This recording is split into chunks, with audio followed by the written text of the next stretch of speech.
Kia ora team, it's prediction time for this big fight between Joe the Juggernaut Joyce and Lupe Soliai La'auli Oleamaliatoa Joseph Parker for the WBO interim heavyweight title. So the open workout has been, as you can see here, and both guys looking tip-top shape, both looking pretty sharp, and I'm really looking forward to it. It'll be on Sunday morning, New Zealand time, about 10:30 is the main event. So let's get into this. So in my humble opinion, this is a legit 50-50 fight. We've got one guy on the way up who's 14-0 with 13 knockouts. He's 6'6", 37 years old with an 80-inch reach. Joseph Parker is 30 years old. He's 6'4", with a 78-inch reach. Yes, I know BoxRec says 76, but he's been measured. He's 78. He has 30 wins, 2 losses, 21 knockouts. He's been WBO champion, and he's looking to get back into the title mix, and this fight will do it, being for the WBO interim title, which is basically the mandatory waiting for the champion to be able to defend against the mandatory challenger. Now there is a one-match rematch clause in this fight, which I think is absolutely stupid. Joe Joyce claims that he deserves the rematch clause because he is the mandatory, but he's not the mandatory. Frank Warren has been saying that for a couple of years. He's not the mandatory. That's why this fight is for the interim title. So if it does happen that Parker beats Joyce, there'll be another fight likely in December, and by the sounds of it, it'll likely be on Boxer Sky in the UK. But anyways, how I think this fight is gonna go. I think most people understand that the first few rounds are probably going to be all Parker. The speed and agility that he has an advantage should stick out pretty much like dog's balls. Yes, we're going to see Joe Joyce trying to stick that jab to the body. We're going to see him cut off the ring with his decent footwork, but I think Joe's a bit too quick with his hands and his feet, and with his ring IQ these days. He is the much more experienced fighter as a professional, and it should show out.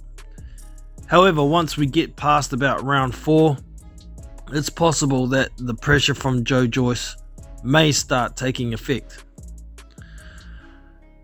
Andy Lee, the coach of Joseph Parker, has said that Joseph Parker is in the best shape, the best fitness of his life, and he's definitely going to need it. If this is the case, then it's possible he could maintain his pace through to maybe round 6, 7, 8.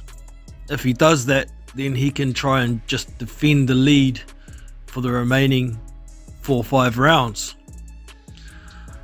I'm not so sure that's going to happen. Like I said, this is a legit 50-50 fight, and that pressure from Joe Joyce just keeps coming. I think what Joseph Parker lands in those first 4 rounds is going to determine how much pressure Joe Joyce is going to put on for the remainder of the fight.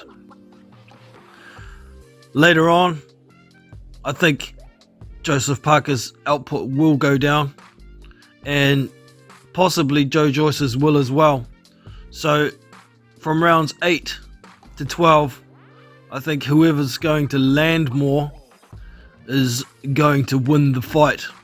I think if Joe Joyce is going to win this fight, it's going to have to be a knockout. Honestly, with the skill gap, the speed gap, and the experience gap, I don't think Joe Joyce can beat Joseph Parker on points. It's possible Joe Joyce could stop Joseph Parker in the later rounds. It'll be somewhere between 9 to 12 if that's the case. I don't think Joseph Parker can stop Joe Joyce. I think Joseph Parker, if he does everything that he's capable of, should win this fight on points. Pretty easily. 8-4, something like that. But if he has lapses in concentration like he's shown in the past, he might get stopped.